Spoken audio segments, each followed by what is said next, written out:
Hello, and good afternoon, everyone. Hello, LinkedIn. Hello, YouTube. We're streaming live in both channels.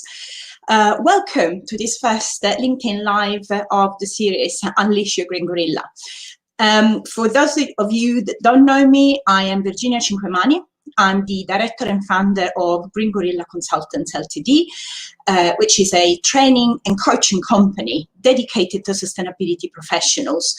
What we want to do, the ultimate aim with Green Gorilla, is to empower sustainability professionals and so make sustainability a no-brainer. If we make an impact as sustainability professionals, then that should be easy, right? Because we can convince anyone of our ideas. So today is the first live, as I said, to celebrate this and to celebrate the starting of this new adventure. I am going to give away 3 of my books, which I've written and published in February. So the book is SustainABLE, How to Find Success as a Sustainability Professional in a Rapidly Changing World. Now, the story of these books is that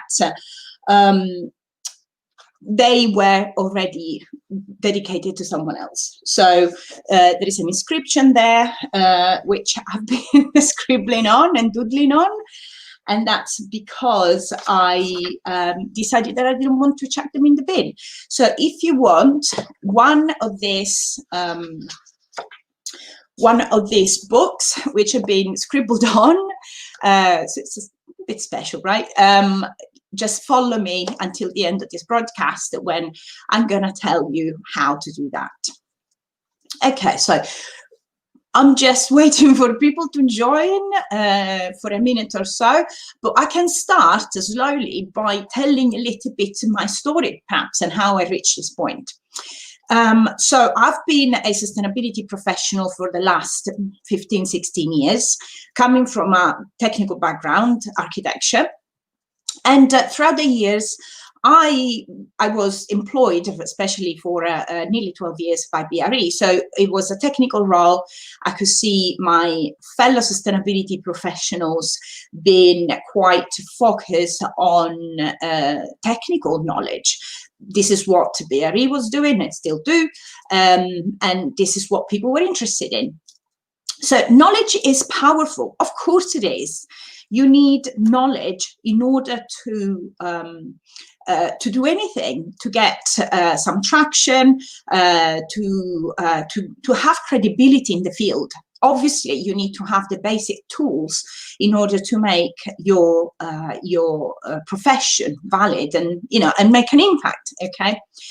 However, I realized also throughout these years that the people were increasingly frustrated because they couldn't manage to convince their clients of sustainability in general, to embrace sustainability, and of sustainability professionals. So I came across this dual, this dual, I would say, push and pull. So people were acquiring more qualifications, but they, at the same time, were unable to make a proper impact. So I realized that actually maybe it's not all down to clients, and it's not all down to, clients have been unable to embrace sustainability or been just focused on money. I realized that actually there must have been something else there. So how do we communicate sustainability?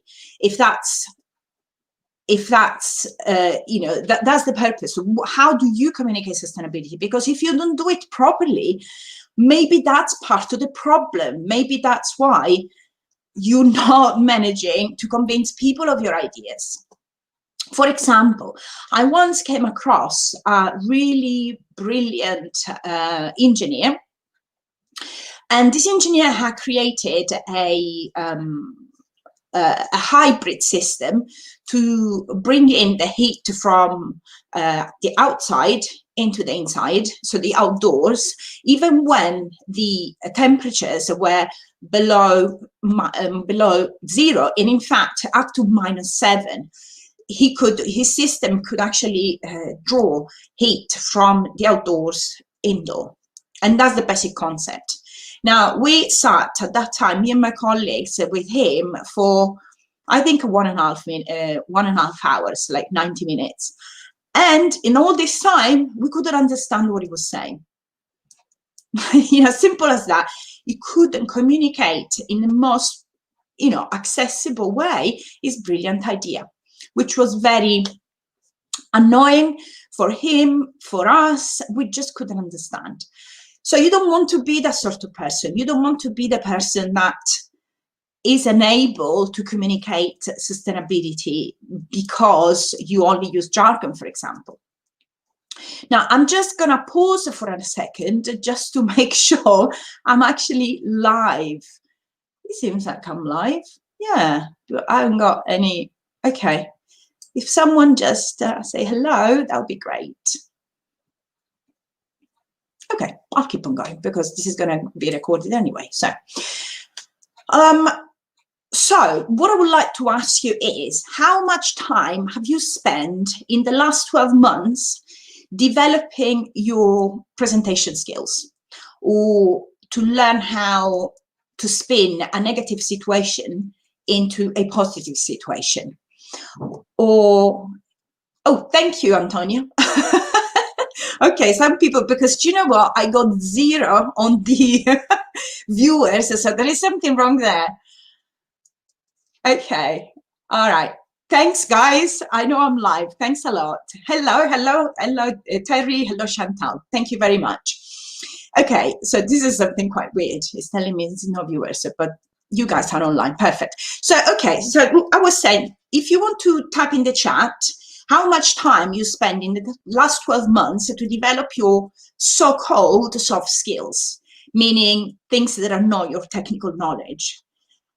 Perhaps some of you, have spent some time on it, but in comparison to how much time you spend perhaps developing your technical skills, what is the balance there? Because having technical skills per se, as I said, is great for giving, the basic tools that you need in order to do your job. But how do you use those technical skills to convince people, to sell your ideas, to speak in an influential way, to spin the situations towards you and towards sustainability, because this is what we want to do. All of this can be done absolutely ethically, and so there is nothing wrong with that. So I would say, let's get started then, because obviously I'm an advocate of soft skills. I hate that they're called soft skills, so let's call them communication, let's call them, negotiation, let's call them people skills, empathy. All of these are actually equally important, if not more important in certain situations than technical skills. So there are 5 key skills that I have identified in the book, in SustainABLE, and they're also the framework that I used throughout the training courses and the programs that we deliver at Green Gorilla. And we start from technical, because it's important. So the only thing I'm going to mention, though, about technical is that you need to keep it up. Obviously, it's important, but for example, if I had stayed with my knowledge of sustainability from my master done in 2006, when the payback for solar panels was 100 years, maybe I couldn't have given a lot of good advice in the last 15 years since then. So keep it up, get curious. That's the key skill. The key thing. Get curious, keep researching, keep reading. I'm a lover of learning, but you can do that not necessarily via formal courses, but you could do that also via LinkedIn is the best. LinkedIn and your professional membership magazines. Listen to other people. I know at the moment we're a bit constrained in terms of the conferences we can go to, but there is a lot of webinars like this one and many others that are so compelling. You can learn a lot. You don't actually need to go back to university or to do a formal course. Say that who has a training company. Of course, sometimes you do, but the majority of your skills you can hone through time, just by being curious, I would say, and use them, absolutely. The more you use your skills, the better you'll become at them. Another thing that is important, and I don't think it gets mentioned enough, find a mentor for yourself or a coach. Again, the one who gives coaching. That I work as a coach, but I think it's important sometimes to stop and understand whether your issues, your challenges, could be actually sped up. The solution to your challenges could be sped up by talking to someone that knows more about this than you, or perhaps with a coach that can be a thinking partner. So do consider at certain times of your career, it's not therapy, so you're not going to need that forever. But if you do have certain challenges like changing careers or coming back to work from maternity leave, if you're a mother, or if you've been on a break or something, do consider having a mentor or a coach to help you there. And that's about technical. That's it. Let's move on to the one that I consider is probably the most important skill of a successful sustainability professional, and that's communication. Now, I'm going to share something that is actually happened to be one of the illustrations that I got on my book. Communication is so important, and you will say, yeah, I know.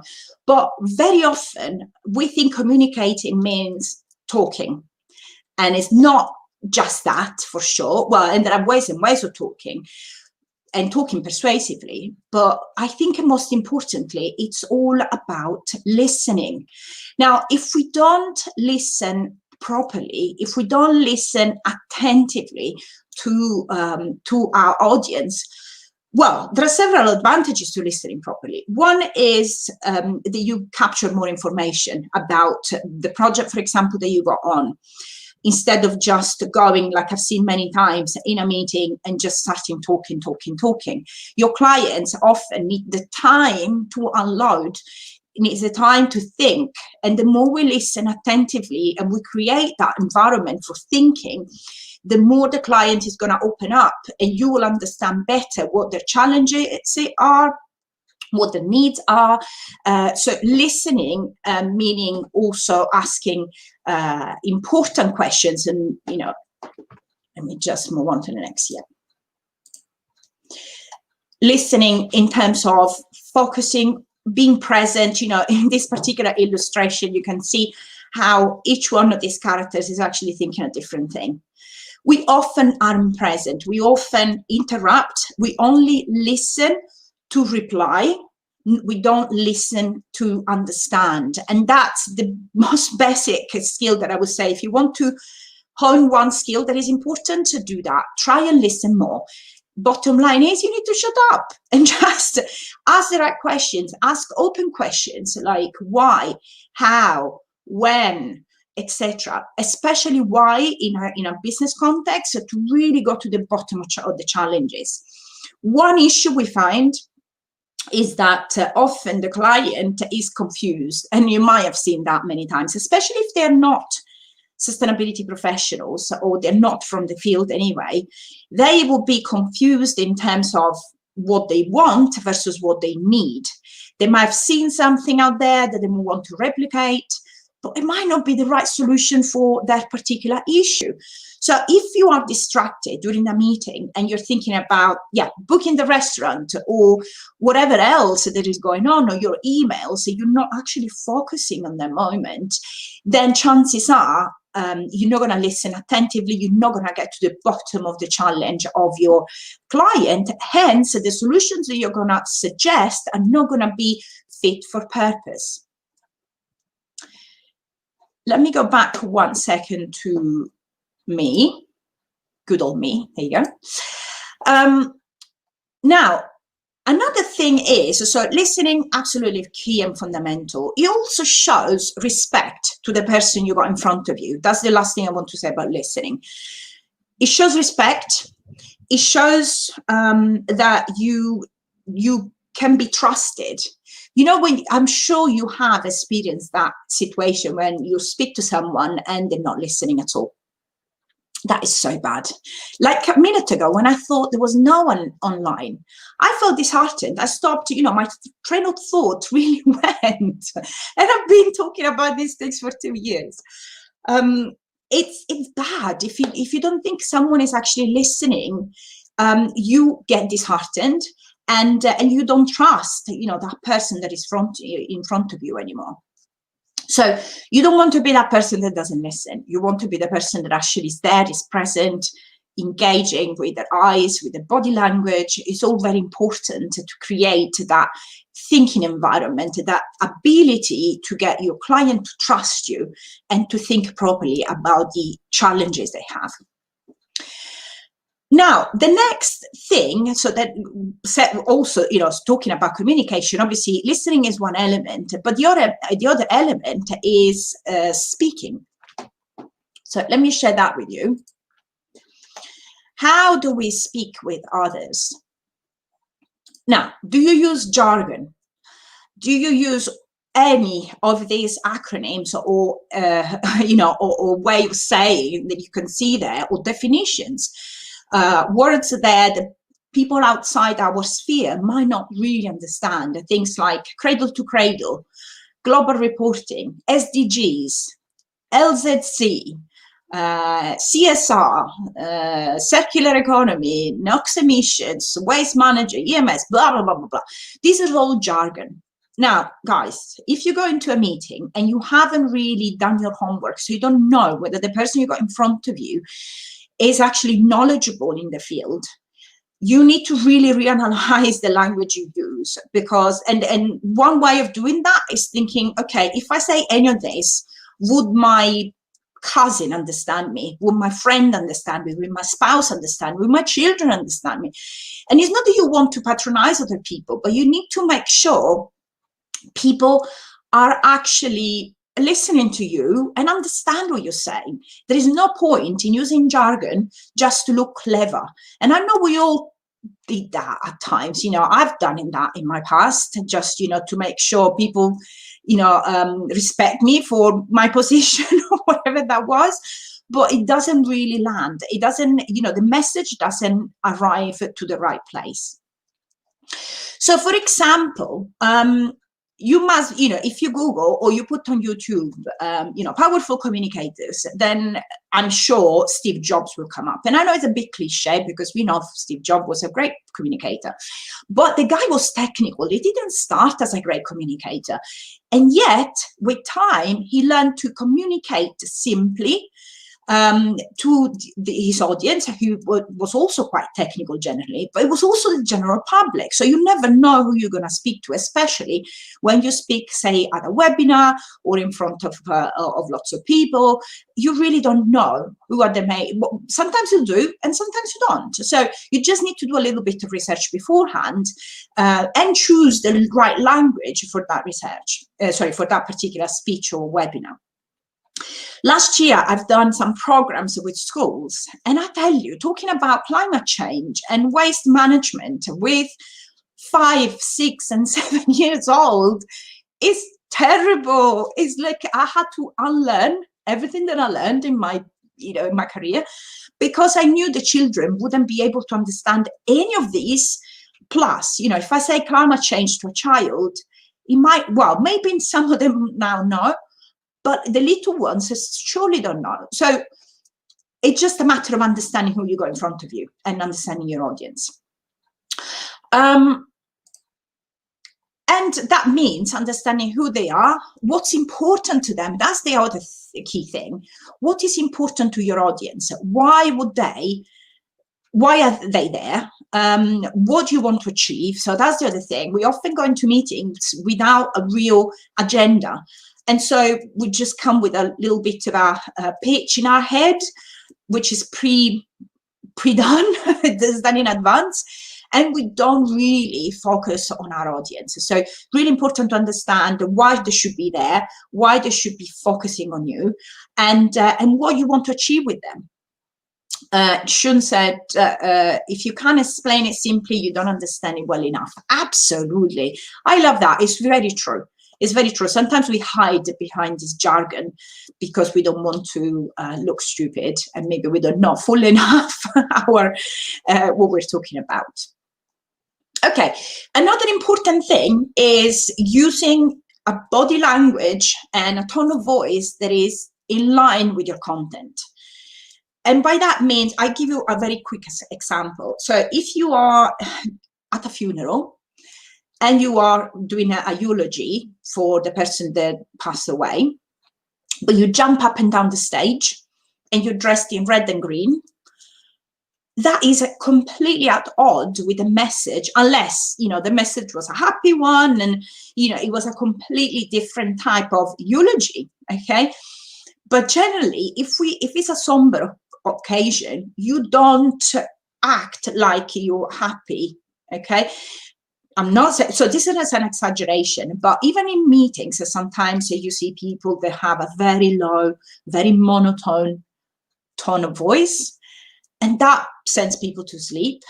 Or, you know, on the opposite, they might be very nervous, and so they might be jumping up and down, they might be fidgeting, whatever it is, using a lot of gestures, which I do because I'm Italian, so I'm justified. But at the same time, if I want people to focus on my content and on the message I have, I need to control these elements. I need to really take a step back and become more aware of the message I'm communicating with my body, because if that's distracting the audience, they're not going to really understand what I'm saying. And also with that comes your confidence, your mindset, and the way you present yourself. It has to be also looked at. How do you present yourself? How are you, you know, are your shoulders back?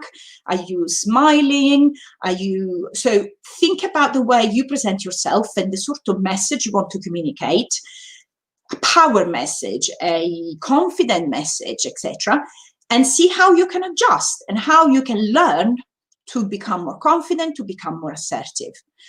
All of this is a package, it's a system, okay, made of very complex little bits. Communication is not easy, but it can definitely be learned. Doesn't matter where you come from, doesn't matter your experience, it doesn't matter the sort of person you are. Okay, next skill after communication is selling. Now, don't run away yet, okay? Because it's important to understand that selling is fundamental, even if you are not selling usually. Now, let me show you this, which is another one of my little doodles. Okay, I am sure, or you know, the majority of people here will have this idea of the salesman, and I was inspired to draw this by watching Matilda, a movie from, you know, about 25 years ago. So Danny DeVito was, you know, this cunning, horrible, sly salesman that tried to sell broken cars and stolen pieces of cars. Okay, this is not what selling is about, especially not in sustainability. In sustainability, we need to sell an idea, but we need to change our mindset about it. When we go in a meeting, we are already selling. Okay, when we go in a meeting, we are selling an idea, a project, our skills, ourselves, you know, when we want to be hired by a client. So let's make peace with the fact that we are selling, but let's shift our mindset into a mindset of, I'm actually there to help my clients make sense of this. Okay, I really love a book by Daniel Pink called To Sell Is Human, because it says something that really stayed with me. When we sell in that way, when we shift our mindset to I want to help my client, we are effectively the curator of the plethora of informations out there. So there is a lot of information out there. There is a lot of stuff on the internet, especially from when the internet boomed. Not everything is real, not everything is correct. So you as an expert are the perfect person to help your client make sense of all of this. So you are the curator of the information for your client. You are drawing a roadmap for them to be able to navigate this ocean of information, and to help them also address their challenges. It's a super important role, and that's what a good salesperson would do. Help their clients find the perfect solution to their challenges. Now, again, you need to be interested in your audience. You need to understand what they really need beside what they want, which, again, like I said before, might not be the same thing. Might be the same thing, but might not be the same thing. And one thing is granted, not everyone is a tree hugger. Hello, I'm a tree hugger, but not everyone is. So you will need to use other arguments. You can't just say, hey, our house is on fire, which is true, but it won't resonate with everyone. In fact, some people, when they hear the S word, as I call it, the sustainability word, run away full speed, because A, they don't understand it, B, they don't know what it means exactly, C, the penny hasn't dropped yet. You know, many, many, many reasons for not accepting the climate change is here, the sustainability is needed, is not a pretty thing to have, like nice to have instead of a must-have. So let me share this one. So you can, as a sustainability professional that want to help their clients, you can use other arguments like return on investment. You know, they're interested in money. Well, start talking their language, start talking about money. Start talking about marketing. That's part of the growth type of benefits. Start talking about attracting new talent. Some companies understand that even though that might not be, their fundamental value, they need to embrace sustainability because the public is requiring that more and more. But also they will attract the best employees, the ones that are really caring.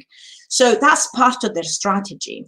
One thing that is often overlooked is that sustainability is great for risk management, for example. So to manage the risks within a company, sustainability is there to help you having the long sight, the long vision in the future.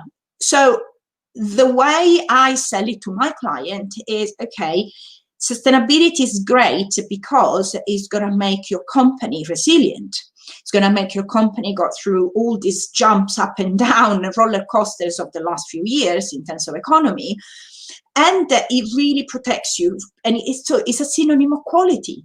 It's a synonym of responsibility. So use those words. So don't use sustainability. You will see which client is more receptive to using the S word, or which client you have to use quality, responsibility, resilience, future proofing. You come up with whatever you like, always thinking about your client first. Am I making sense? I need a drink. Do ask your questions in the chat if you have any. Otherwise, I can speak until tomorrow. So this is fundamentally what we teach in the Self-Sustainability Ethically course at Green Gorilla.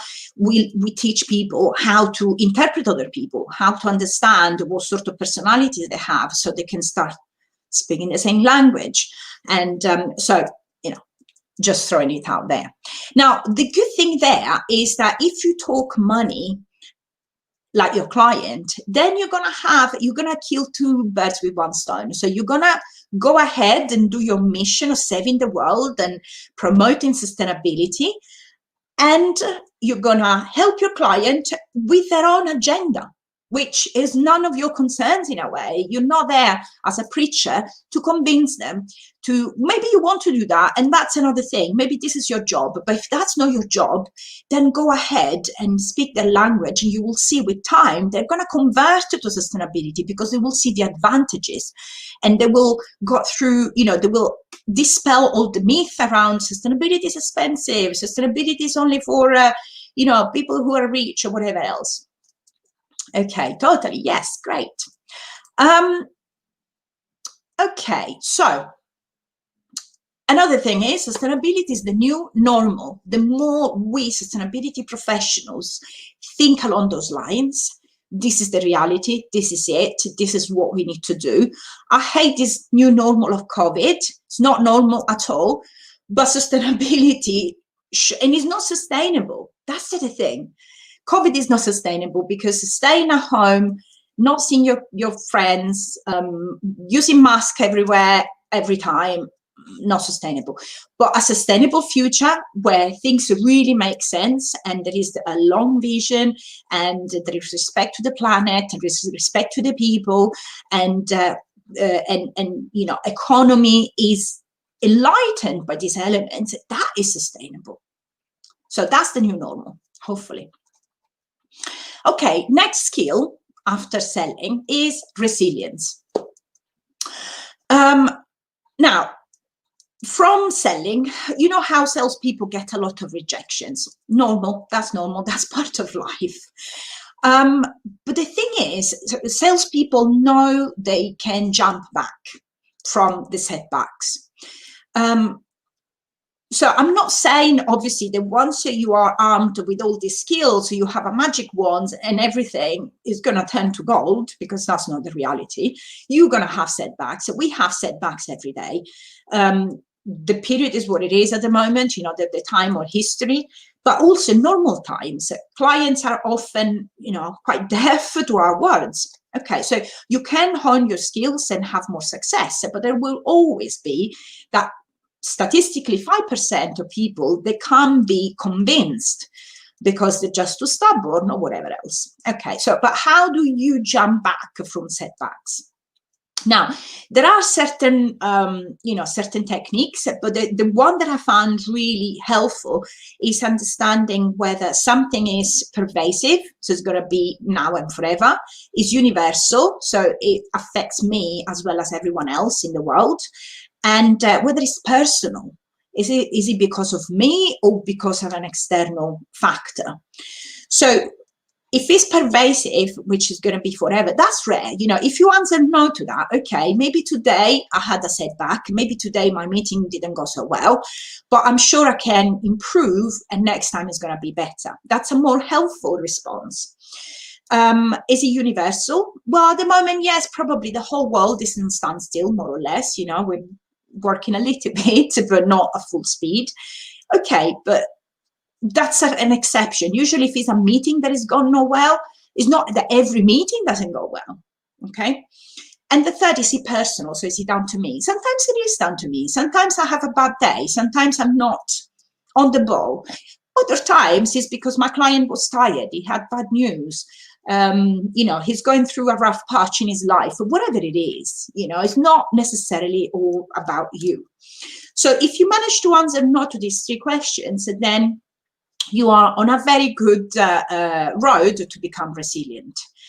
Now, the reason for developing resilience is also that the world is moving quite fast. There is a lot of doom and gloom and eco-anxiety. Sustainability happens to be the last resource, most, you know, in some cases. So we need to really focus on our goals and keep going. That's the only solution. Otherwise, we're going to just, you know, put ourselves in a corner and start crying. And that's not really what you want to do. You have your time in your life. You have this time of your life. Use it in a savvy way. Okay. The only thing we can do is to have a goal and keep on going. And every time there is a setback, analyze what I can do better next time, learn from my mistake or, you know, the setback, and then keep on going. Keep on going. You have a goal, you have a focus, keep on going. That's the only way you're going to find success. And we got plenty of examples of people who are just one person that managed to move masses of people and millions of people. And although not everyone needs to do that, but think about, I don't know, Greta Thunberg, okay? The new hero of our times is only a little girl who has managed by herself pretty much to create a movement because she had a goal, because she was resilient, because she was always there every Friday, okay? But in, you know, normal, even now, I think now is even more important to become resilient at this time in history. because our mental health is under stress, because our jobs might be under stress, there is uncertainty going around, and the human being doesn't like uncertainty. So I would say the other thing to develop your resilience is really to take care of yourself. As simple as eat well, drink, sleep, you know, there's simple things which look simple, but do we do them? You know, exercising, meditation, do we do them? This is all self-care, and you will have your own set of self-care ideas. Just use them, especially at times like this. We all need a little bit of TLC. Okay, any questions, any comments? As you can see, I'm reusing a jam jar as my glasses, also because I break them very often. So, you know, I can't be bothered to buy more glasses. It's sustainable, isn't it? Okay, project management. And that's the last one. And then I'm going to tell you about the giveaway. So project management is the 5th skill that you need to hone in order to become a successful sustainability professional. Now, whether you've done a project management course or not, you are a project manager. Sorry to tell you, but if you are working with other people, if you are on a project of some sort, if you have deadlines, if you have a budget, you are a project manager, whether you have done your, formal study or not on project management. So think about, ask yourself, how do you manage your projects? How do you manage people, technology, and processes, which are the 3 main challenges of a project manager? How can you combine all of these elements in harmony? I'm going to answer, Imran, I'm going to answer your question in a second. I'll just finish the project management situation skill. But most importantly, how do you deal with risks? So risks are the main thing you need to do and deal with as a project manager. If you're able to manage your risks, to prevent them from happening, or to maximize the opportunities, if risk are both threats and opportunities. So if you were able to prevent threats and to maximize the opportunities, then you are on a winner there. Because often projects go pear-shaped, no matter how much you plan, and that's important. Planning is one of the key things. But it doesn't matter how much you plan, things do go pear-shaped. So how do you react in that case? How do you again, bounce back from setbacks? That's so important. So you need to focus on a few things, collaboration being the first one. Collaboration and communication are the #1. And you see, we're going full circle. We're going back to communication. Is the #1 priority. The more you speak to people, the more you collaborate, the least you work in silos, the better a project manager you will be. Because you will involve people from the beginning, you will start at the right time with everyone involved, you will know how things will span out because you spoke to people that have been there before, you spoke to the team, you understood their priorities and their challenges. So all of that is going to make your project so much better and going so much smoother. You need also to think in terms of long-term impacts, because even though you might be on a project for a defined time, because that's a project, right? It has a start, it has an end. But any sustainability project needs to be looked in terms of its lifetime. What happens at the end of the life of this particular product or service or thing that you're doing? That's important. As a sustainability project manager, you need to be interested in that. And you need to understand how to maximize the results at the end. It's not just that, at the end you wash your hands and go. No, you need to understand how that is going to span out. So there are several things you can do to improve your project manager capabilities. Again, part of the book. So hopefully, 3 of you are going to read my book. Part of my book there is a big chapter on that, but also on the courses that we deliver at Green Gorilla. Now, let me recap a little bit, because I am at the end. I'm going to answer that question before I recap. So how would you say we can enable team members with the soft skills needed to be resilient? Okay, the thing is, people often react. They don't, they're not proactive. So I think if you have a team and you want to equip them with soft skills, the soft skills needed to be resilient, you need to understand where they come from, and what, I would say, what risk management plan you have in place in case they are, in case something goes badly. So, for example, if there is a prospect of being made redundant, what are your steps to ensure these people are being communicated to correctly? What are your steps to make sure their mental health is in full shape, because you will be responsible for those people. So you need to make sure you understand their mental health, the level, whether they have all they need, whether there is an open dialogue with them. The more you coach them to be able to sort their own problems out, the more resilient they'll become. That's another thing. Coaching leadership is important. The more you're able, instead of helping them all the time and sorting their problems out, you need to give them the tools, but you will need to empower them. So not micromanagement there. You need to empower them to address the issues that they are responsible for. You need to make them aware, and you need to make them responsible for their own work. These are two things that make people able to come out of their own problems better and to become more resilient. But also just keep an eye on their mental health. There is a lot of help out there. Mental health first aiders are now a thing. If people need to talk, often just a little chat can help so much. If you are a manager, having an open door policy can really help with people coming to you or on a regular basis. Have an open mic meeting where you say, okay, guys, we can talk about whatever you like. Feedback, troubles, issues, let's share. Something like this creates a really good thinking, nurturing environment for your employees. I hope that helps. Thank you, Jessie. It's an easy read, right? I try not to use too much jargon. Jessie's saying that she read my book and loves it. Okay.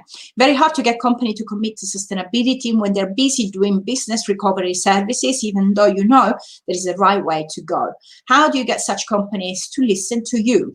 It's again going back to showing them the benefits. So don't talk about hugging trees and saving the world and planting trees and whatever else.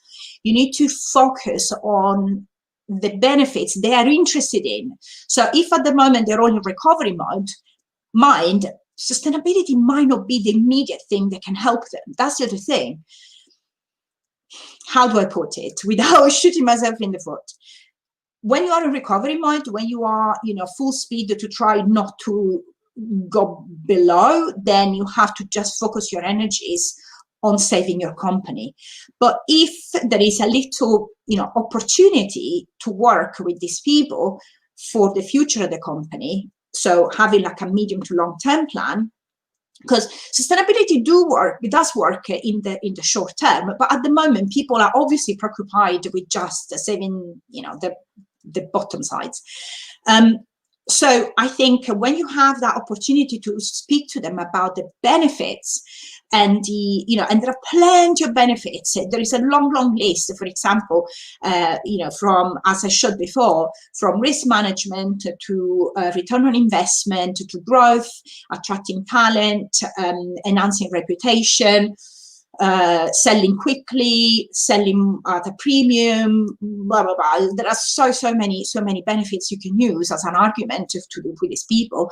If you're able to understand exactly what they need and find the perfect sustainability solution for their need, then you are there on a winner. Make sense? Okay, so to ask, how can junior sustainability advocates be proactive? Because sometimes the fear of not being able to deliver is always there.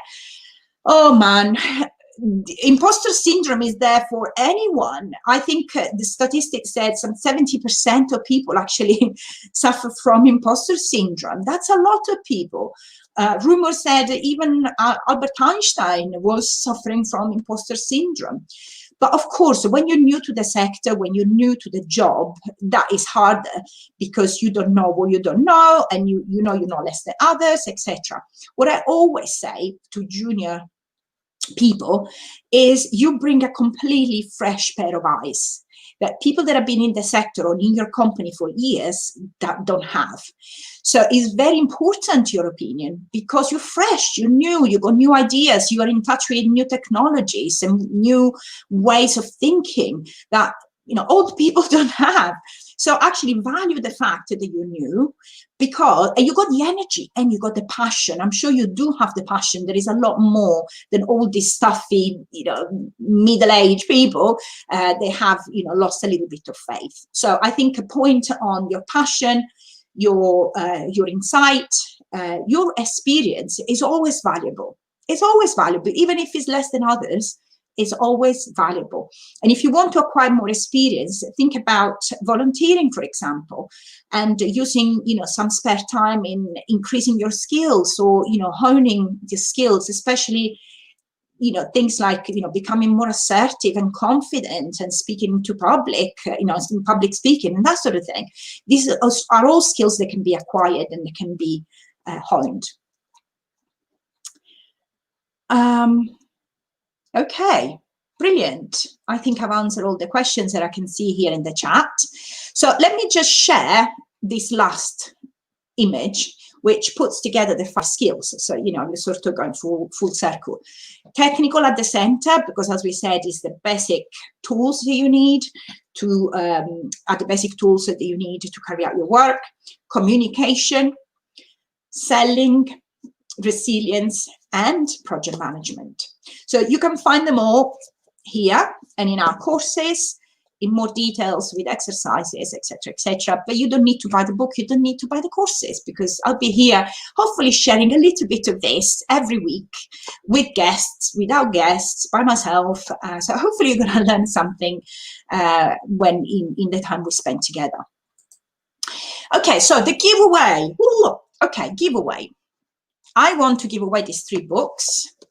You see how pretty. I made them quite pretty because I doodle in them. I said that at the beginning. Actually, if you can see, there is the inscription with the name of someone else that I wanted to send the books to, and then they told me, no, actually, I already have your book. Okay, then. So I have 3 copies, which are all doodled on. If you want 1 copy, you need to do just a very simple thing. You need to share on LinkedIn a story about you or someone you admire. So somebody you know, that where you felt you truly, or that person unleashed the green gorilla.